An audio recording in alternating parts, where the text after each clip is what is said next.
എന്തേലും കാര്യമായിട്ട് പറ്റിയോ? ഞാൻ നിന്നെ രക്ഷിക്കാൻ വേണ്ടി വന്നതാണ്.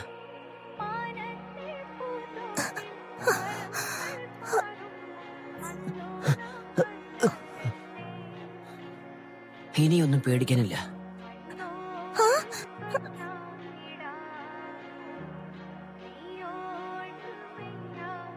ഇത് നിന്റെ മുടിക്ക് നല്ല ഭംഗിയാ, അതുകൊണ്ട് ഞാൻ പ്രത്യേകം ശ്രദ്ധിച്ചു. എന്നിട്ട് നീ എന്നെ ശ്രദ്ധിക്കുന്നത് ഞാൻ ഇതുവരെ കണ്ടിട്ടേ ഇല്ലല്ലോ. നിന്നെ നോക്കാൻ നിനക്ക് കഴിവുണ്ടെന്ന് മനസ്സിലായതുകൊണ്ടാ. നിനക്ക് അതിനുള്ള ശക്തി ഉണ്ടെന്ന് എനിക്ക് തോന്നി. ശരീരത്തിനായാലും ചിലപ്പോ നിന്റെ മനസ്സിനായാലും. ആ ഒരു നിമിഷം മുതൽ മിനാട്ടോ എന്റെ കണ്ണിലൊരു വലിയ നെഞ്ചിയായി.